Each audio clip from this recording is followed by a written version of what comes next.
রিম্পা কুণ্ডু 2023-এ আরেকটি পর্বে সকলকে স্বাগত। বন্ধুরা, আশা করি সবাই ভালো আছেন, সুস্থ আছেন।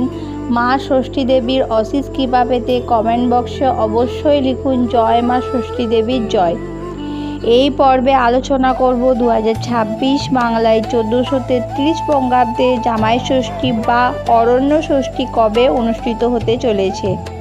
জেনে নেব পঞ্জিকা অনুসারে তার সম্পূর্ণ সময়সূচি, অর্থাৎ জামাই ষষ্ঠী কবে পড়েছে এবং তার সম্পূর্ণ সময়সূচি, ষষ্ঠী তিথি কখন থাকতে চলেছে, অর্থাৎ ষষ্ঠী তিথি কখন শুরু কখন শেষ, ব্রত পালনের সঠিক নিয়ম জেনে নেব। এছাড়াও জানব পুজোর উপকরণ এবং পুজো বিধি, জামাইকে আশীর্বাদের শুভ সময় জেনে নেব। এই সব কিছু জেনে নেব আজকের এই মূল পর্ব থেকে। তবে তার আগে রিম্পা কুণ্ডু 2023 চ্যানেলটিকে সাবস্ক্রাইব করে পাশে থাকা বেল আইকনটি প্রেস করার অনুরোধ রইল, যাতে সকল ভিডিওর নোটিফিকেশন আপনারা খুব সহজেই পেয়ে যান। বিভিন্ন পুজো পাঠ পঞ্জিকা অনুসারে আপডেট পেতে অবশ্যই এই চ্যানেলটিকে সাবস্ক্রাইব করে নেবেন। চলুন শুরু করা যাক আজকের এই পর্ব।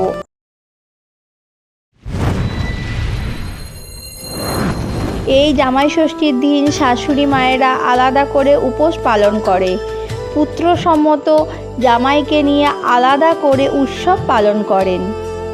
যদিও এই জামাই ষষ্ঠীদেরকে ঘিরেই উদযাপন হয়, এমন দিনে উদযাপনের জন্য অনেকে অধীর আগ্রহে অপেক্ষা করেন।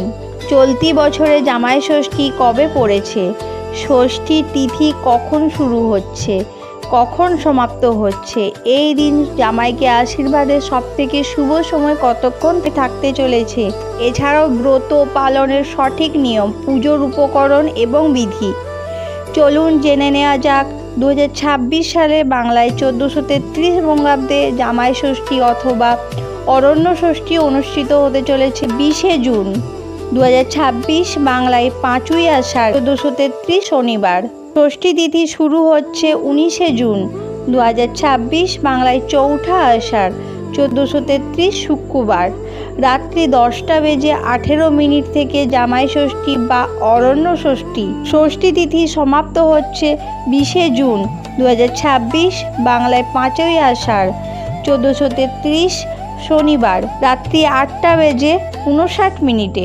এবছর জামাই ষষ্ঠীর দিন জামাইকে আশীর্বাদের সবথেকে শুভ সময় থাকতে চলেছে 20 জুন 2026 বাংলায় 5ই আষাঢ় 1433 শনিবার দুপুরের আগে, অর্থাৎ মধ্যাহ্ন বেলায় দুপুর 3:46 মধ্যে।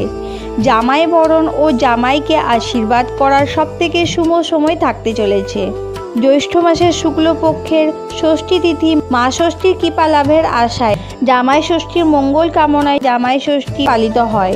এই উৎসবের মূল উদ্দেশ্য হলো জামাই ও মেয়ের সুস্বাস্থ্য ও দীর্ঘায়ু কামনা করা এবং আত্মীয় স্বজনদের মধ্যে সুসম্পর্ক বজায় রাখা। জামাই ষষ্ঠীর পালনের সঠিক নিয়ম, জামাই বরণ ও আশীর্বাদ। উপকরণ: একটি থালায় জোড়া আম, 5টি গোটা ফল, ধান, দুব্ব, দই, হলুদ সুতো এবং তাল পাতার পাখা। নিয়ম: শাশুড়ি মায়েরা জামাইকে কপালে দই ও চন্দনের ফোঁটা দিয়ে হাতে হলুদ মাখানো সুতো বেঁধে দেন।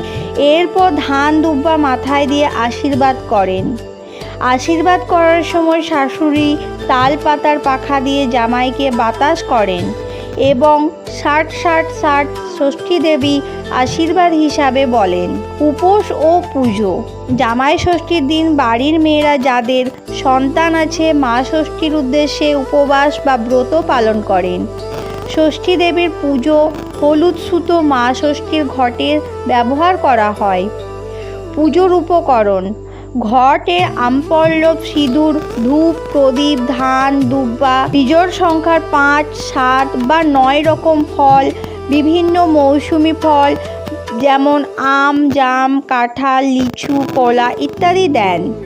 অন্যান্য সামগ্রিকের মধ্যে 6টি পান, 6টি সুপারি, হলুদের কাপড়ের টুকরো, নতুন সাদা সুতো, হলুদ এবং একটি তাল পাতার পাখা। অরণ্য ষষ্ঠী বা জামাই ষষ্ঠীর পুজো বিধি: শাশুড়ি মায়েরা সকালে স্নান সেরে পুজো স্থান বা আসন প্রস্তুত করেন।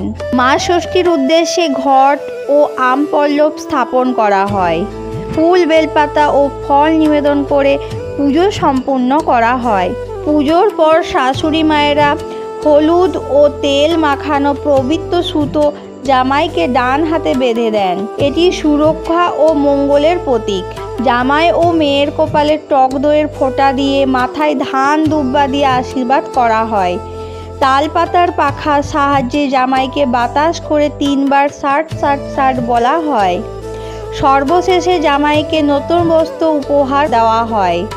জামাই ষষ্ঠীর পুজোর মূল পুরোহিত ছাড়াই বাড়ির মায়েরা গৃহস্থ নারীদের দ্বারাই সম্পূর্ণ করা হয়। আজকের পর্বটি আপাতত এই পর্যন্ত।